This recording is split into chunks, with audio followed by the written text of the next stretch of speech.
Olá, sobreviventes em livros! Desejo que esteja tudo bem com todos.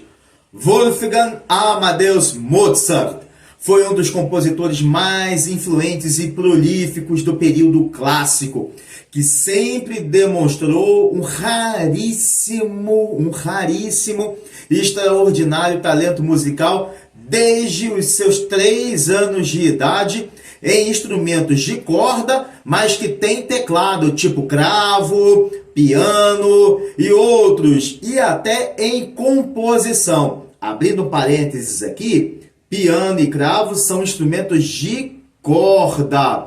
O teclado é apenas como uma palheta para o uso de uma guitarra ou um violão. Ele tem um martelo que bate nas cordas e as faz vibrar.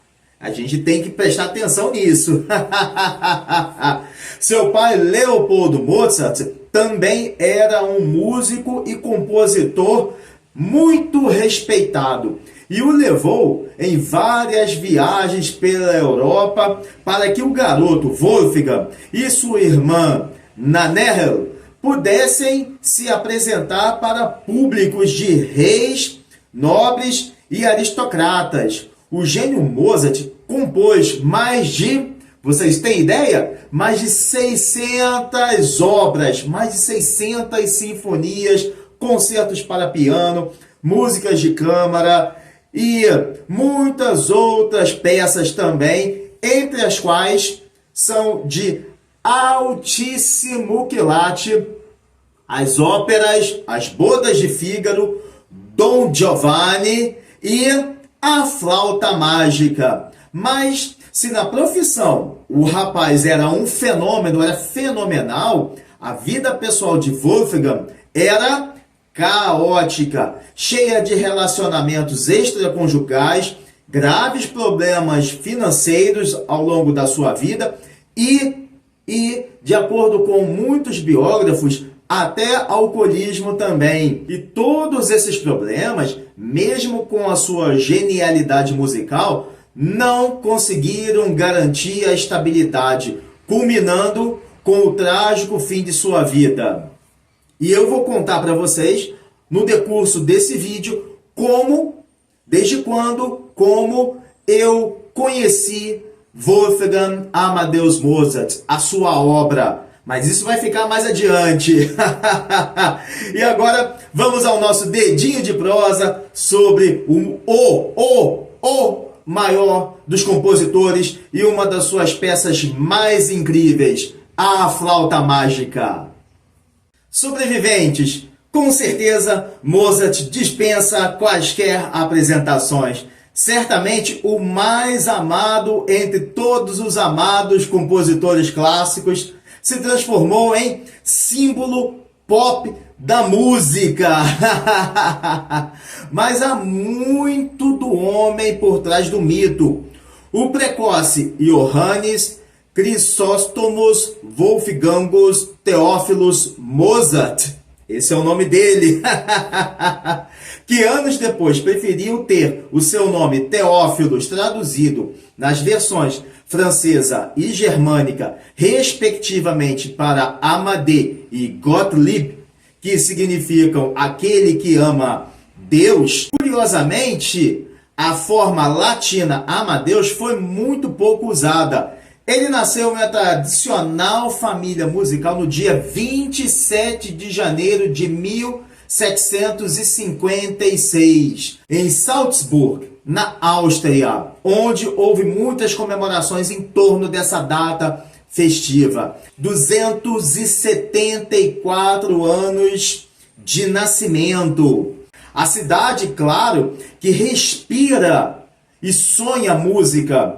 Nessa cidade, ele viria a ser um dos mais influentes e prolíficos compositores do período clássico. O seu pai, Leopold, era um violinista e compositor hiperprestigiado. E a sua irmã mais velha, Maria Nannerl, Anna Nannerl é o apelido dela, também era uma talentosíssima musicista. Desde muito jovem, Wolf demonstrou habilidades musicais extraordinárias, com cravo e piano, e também a compor pequenas peças musicais aos 5 anos de idade. Aos 13, escreveu a sua primeira ópera. Os Mozart realizaram então uma turnê pela Europa, com Wolf se apresentando em diversas cortes, impressionando a todos da audiência com a sua habilidade de menino prodígio musical, principalmente ao tocar cravo e improvisando em diversos estilos, e principalmente quando havia necessidade. Nessas viagens, Amadeus conheceu e influenciou músicos contemporâneos bem mais velhos do que ele.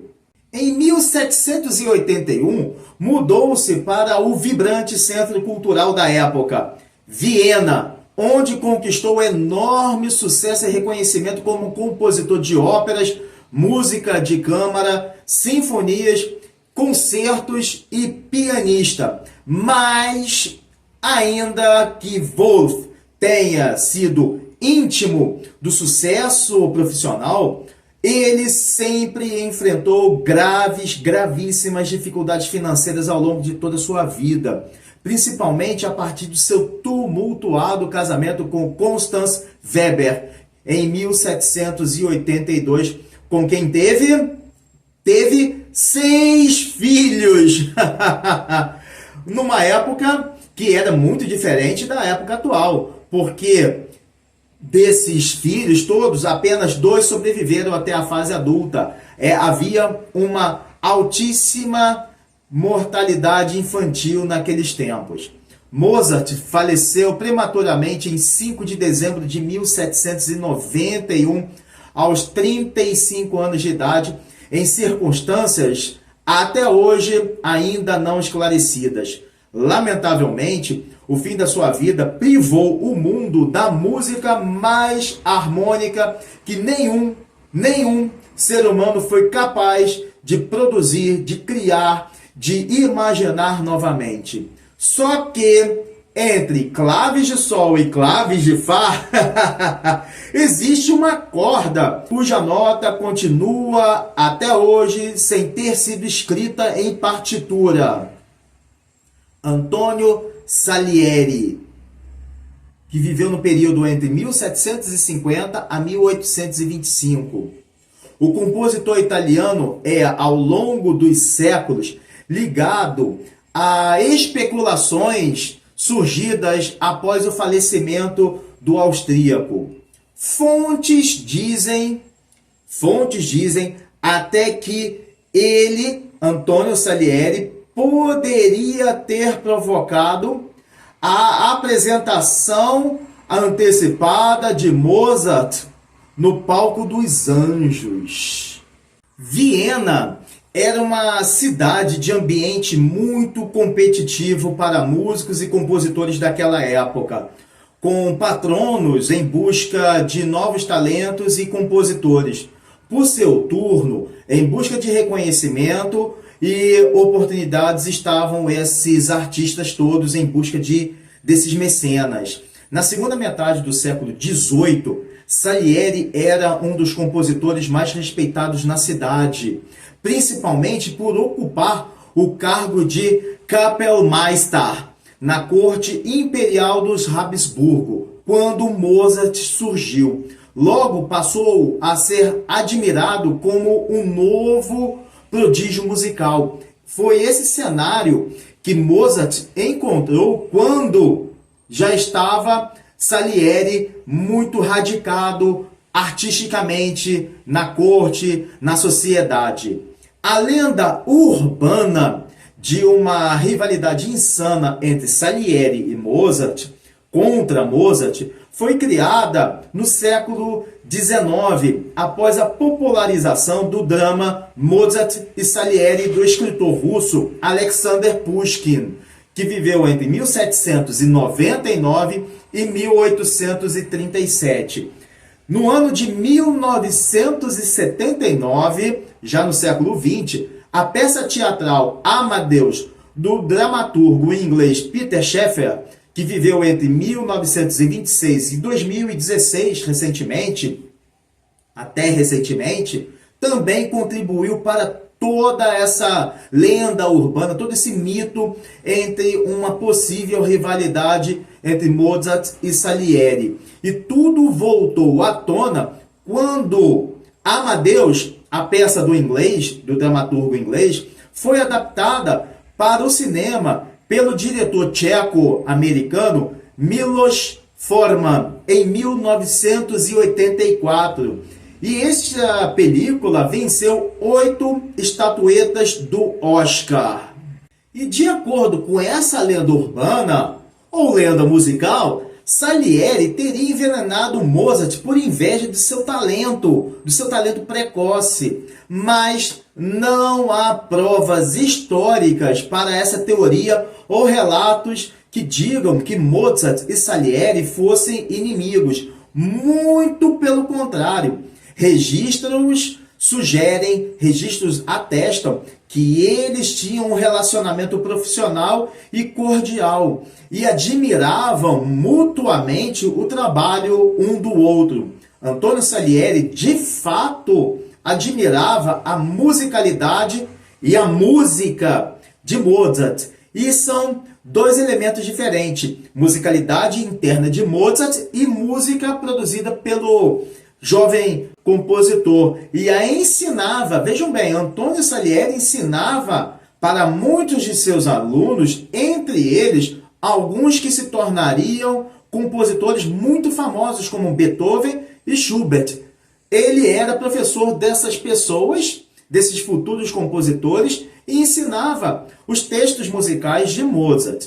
Após o falecimento do austríaco, Salieri expressou um encantamento pelas composições do rapaz, sendo dos compositores que ajudaram a preservar e a promover o legado de Mozart.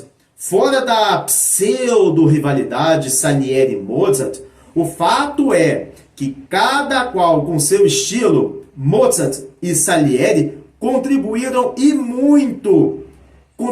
magistralmente não só para o cenário musical de sua época, mas ambos deixaram um legado imaterial de impacto perene na história da música clássica. No diapasão de Mozart, seu legado é incomensurável, mesmo em tão pouco tempo de vida. Sua música é amada por sua beleza, desde aquela época, desde o século XVIII e até hoje, pela sua beleza, pela harmonia, complexidade e profundidade emocional. Ouvir Mozart é como ouvir os anjos. Vejam que belíssima definição. Ouvir Mozart é como ouvir os anjos. Essa comparação foi feita muitas e muitas vezes. O maior compositor da história da música é autor de mais de 600 obras, entre as mais conhecidas, as sinfonias número 40 e 41, Júpiter, os concertos e as sonatas para piano e cravo, e as óperas, as bodas de fígado, as bodas de fígado, os concertos para piano e as sonatas também para piano e cravo, e as óperas, as bodas de Fígaro, Così fan tutti, Don Giovanni e a flauta mágica composta por Mozart em meio a graves dificuldades financeiras e de saúde em 1791, bem no momento de um dos períodos mais caóticos, mais turbulentos da história da Europa. Mozart compôs a flauta mágica 2 anos após a Revolução Francesa, cujos ideais de liberdade, igualdade e fraternidade ecoavam por todas as praças de todas as cidades, sejam elas pequenas, médias ou grandes, do continente, do velho continente. Sobreviventes. A Flauta Mágica é uma ópera que ressoa muitos dos ideais iluministas, como a busca pelo conhecimento, a verdade, a razão e a libertação do obscurantismo da Idade Média, que ainda assombrava os becos do século XVIII. Algumas personagens transparecem tais valores, como Sarastro, que é um sacerdote sábio e justo, em contraste com a rainha, que simboliza o despotismo e a tirania, com destaque para temas como a busca pelo amor verdadeiro, a luta entre o bem e o mal e amadurecimento e jornada espiritual. A flauta mágica não só encapsula ideais iluministas e artísticos, mas também é uma aurora boreal na carreira de Mozart, ao refletir as cores de desejos e inquietações de sua época por meio da sua música e dramaturgia inovadoras. A Viena do final do século XVIII era um centro cultural e artístico pulsante, com uma cena musical viva e riquíssima que se enlevava com as óperas, concertos, músicas de câmara e a música sacra de Mozart. A flauta mágica compõe elementos de moralidade, filosofia e simbolismo, com mensagens de busca pela verdade e pela luz, cujas personagens são arquétipos de virtudes e vícios, espelhando a sociedade da época. Encenada no Theater auf der Wieden, em Viena, Die Zauberflöte, ou a flauta mágica, logo caiu no gosto do público, tornando-se uma das óperas mais populares de Amadeus, uma das mais encenadas e contempladas em todo o mundo até os dias de hoje. Em sua composição, Mozart cria melodias cativantes, acessíveis e memoráveis, como duetos, trios, quartetos, coros e partes faladas, além das áreas Der Hölle Rauschkosten in meinen Herzen, da Rainha da Noite, e This Bildnis ist bezaubernd schön, de Tamino, que compõe as pautas das melodias que captam emoções e sentimentos profundos, intensos, adequados para um público diversificado. No plano das personagens, cada uma é diferente musicalmente, assim como as próprias extensões vocais e expressividades. Mozart também utiliza a orquestra de forma primorosa para costurar o drama com a atmosfera tensa da sua ópera. E como eu já falei, magistralmente rica em harmonias expressivas e contrapontos genialmente elaborados, a música de A Flauta Mágica compõe a profundidade emocional e a complexidade das ações entre as personagens. Mozart lança mão de recursos técnicos como leitmotiv, que é uma frase musical curta que sempre se repete para indicar ou representar determinadas personagens. Em outras palavras, é a trilha sonora de personagens. Na música, essa técnica era muito empregada pelo compositor alemão Richard Wagner em suas óperas para encenar uma passagem da obra relacionada a uma personagem ou a um ato. O interessante é que a flauta mágica foi composta não apenas com elementos da tradição das óperas alemãs, como também é possível ouvir influências italiana e francesa, unidas a elementos de música popular da época, como partes das cenas cômicas de Papageno, incorporados de maneira sutil numa miscelânea musical escrita e sentida por Mozart ao longo de sua carreira.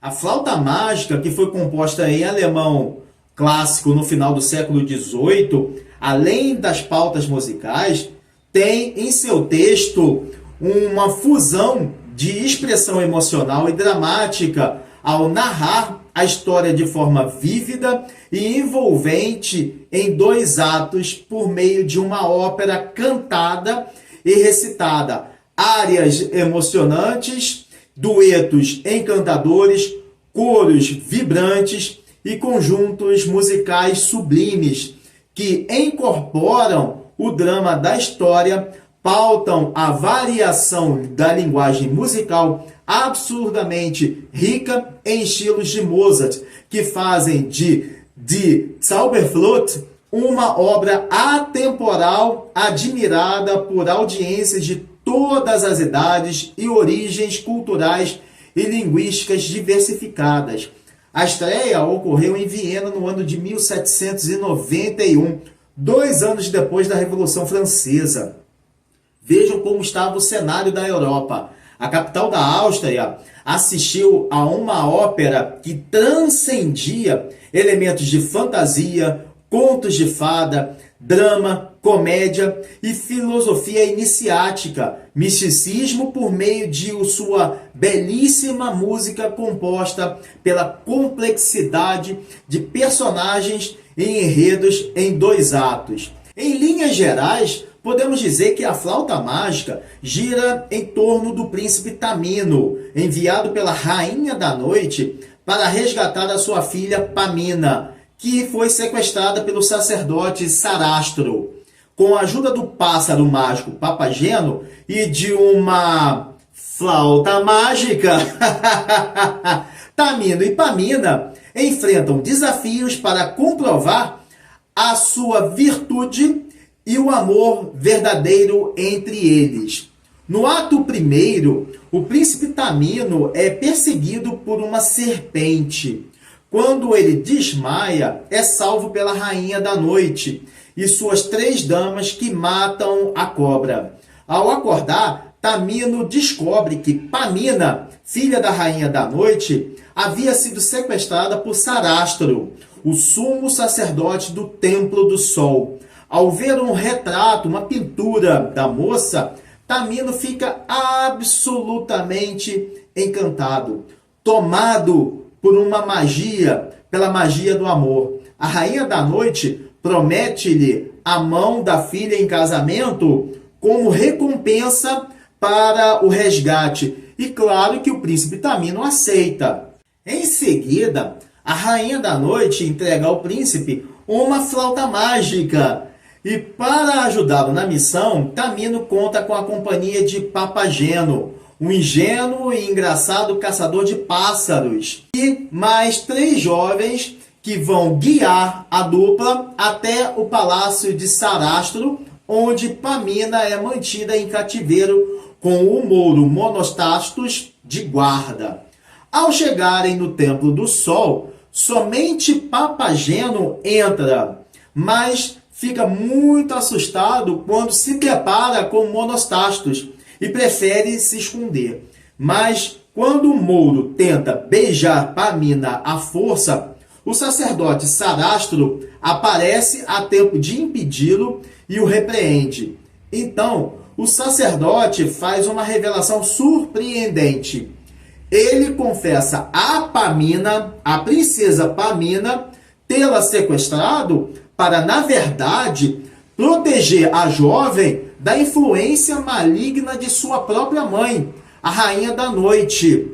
Dessa forma, a princesa Pamina relata a sua situação a Papageno, a quem diz ser Sarastro um bom homem. No ato segundo, depois que Tamino e Papageno chegam ao reino do sacerdote, descobre que as aparências enganam. Realmente as aparências enganam. E Sarastro não é um vilão, mas um sábio e virtuoso sacerdote que reina com sabedoria. ele deseja que Pamina e Tamino superem testes de sabedoria, coragem e amor verdadeiro para provarem sua pureza e merecimento.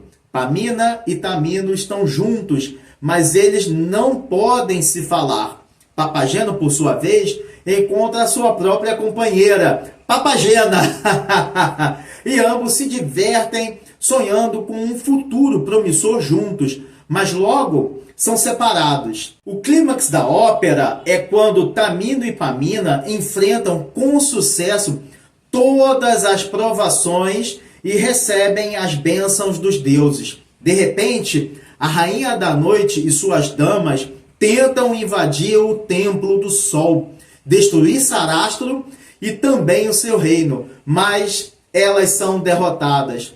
No final, Sarastro perdoa a rainha da noite e suas damas por tanta maldade, mas ainda assim elas são banidas para sempre do reino. A ópera termina com Tamino e Pamina sendo coroados como rei e rainha da sabedoria, e Papageno se casando com Papagena.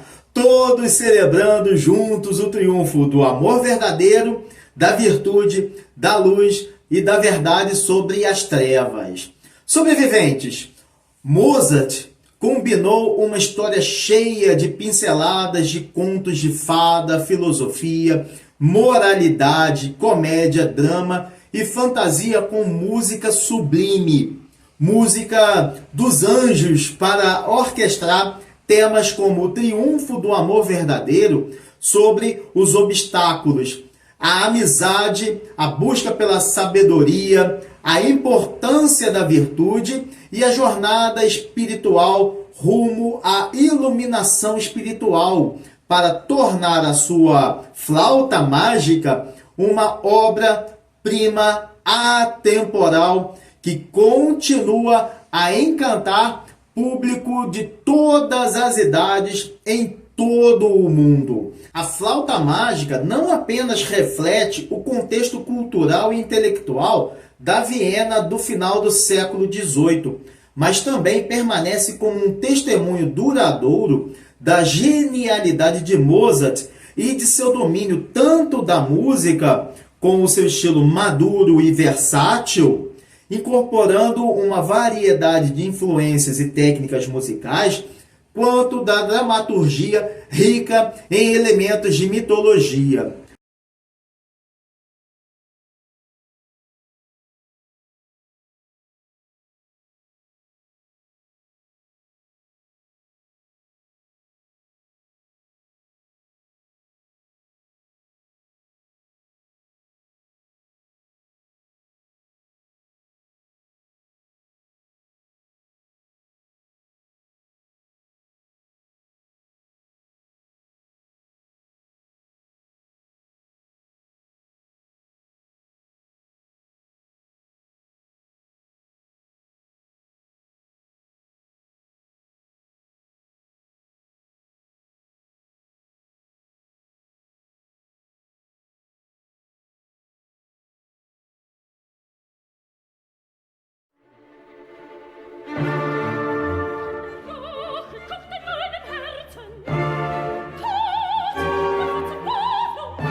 Wolfgang Amadeus Mozart viveu uma vida inteira dedicada à música. Eu mesmo acredito que Mozart tenha sido muito mais um instrumento da própria música do que alguém que simplesmente compunha música. Para mim, Mozart era a própria música em forma de ser humano, a encarnação humana da música. Sem dúvida, a obra do gênio Mozart continua a ser interpretada, estudada e amada, a influenciar gerações de compositores e músicos de diversos estilos musicais diferentes ao longo desses séculos. Mozart conseguiu influenciar profundamente até bandas de heavy metal, como a alemã Accept, que no Festival Wacken de Rock e Heavy Metal em 2017 em Wacken, na Alemanha, tocou a Sinfonia número 40 de Mozart, levou o público ao completo êxtase. Imaginem só, um show de heavy metal ao som de Mozart.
depois desse maravilhoso musical Dedinho de Prosa sobre Wolfgang Amadeus Mozart, lembrado não apenas por sua genialidade musical, mas também por sua influência perene nas pautas e claves da música e sua até hoje imortal flauta mágica.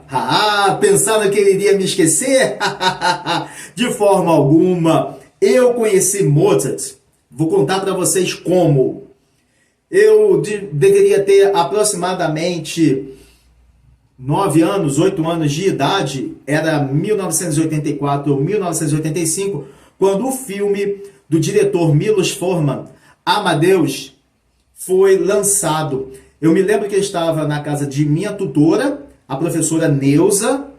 Quando terminou a tutoria, terminaram as aulas, e minha mãe deveria me buscar na casa da professora. E como a minha mãe demoraria naquele dia, olha só, especificamente naquele dia, normalmente minha mãe chegava e eu estava terminando, a professora estava terminando as lições comigo, mas naquele dia minha mãe se atrasaria e a professora sabia. Como não havia brinquedos na casa da professora, ela já tinha um filho que era adolescente na época, ela pegou uma fita VHS, vejam só, que havia acabado de chegar dos Estados Unidos para ela.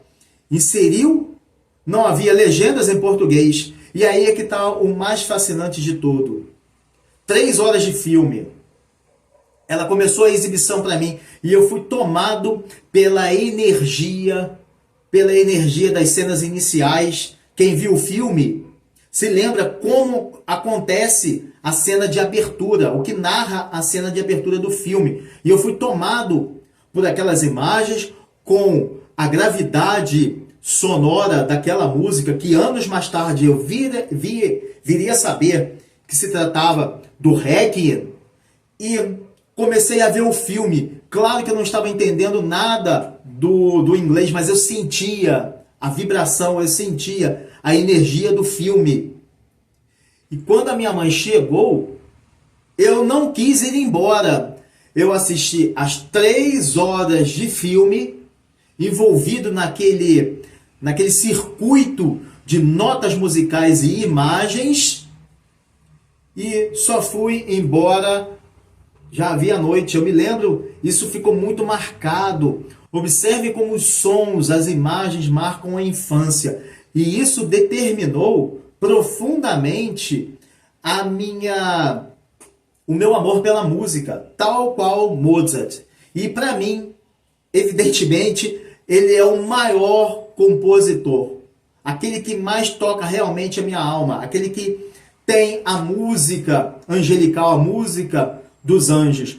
Não é Beethoven, não é Tchaikovsky, não é Bach, não é Mahler, não são vários outros, Chopin ou Chopin, como queiram, não são esses. Mozart, para mim, é o maior de todos. E, claro, que o heavy metal também tem suas influências de Paganini e vários outros virtuosos também da música. Mas foi determinante para que eu fizesse, para que eu forjasse o meu apreço musical. E em 2006, a Stadler, alemã, fabricante de canetas, fez uma homenagem a Mozart, lançando em comemoração aos 250 anos de nascimento do grande compositor, esta caneta tinteiro, que tem uma clave de Fá e aqui bordado, gravado, notas musicais em pautas. Essa caneta aparece no vídeo que tem aqui no canal sobre canetas. Se você não viu, veja. Se você já viu, reveja. Vale muito a pena. Então, a cultura musical é forjada desde a infância. Desde a infância. Façam isso com seus filhos, façam isso com seus sobrinhos. Mostre-lhes a verdadeira música. A música que toca a nossa alma. música é cultura. E Mozart não é só lembrado apenas por sua genialidade musical, mas também por a influência perene nas pautas e claves da música. E a sua, até hoje, obra imortal, Flauta Mágica, é indispensável que todas a ouçam e vibrem com ela, sintam essa energia pulsante. Escreva aqui nos comentários as suas perspectivas a respeito de Mozart. Bem, isso é tudo, pessoal. Desejo saúde, paz, harmonia, harmonia de comportamento e harmonia musical também, leveza na vida e uma semana de presença divina a todos. Um forte abraço, valeu e...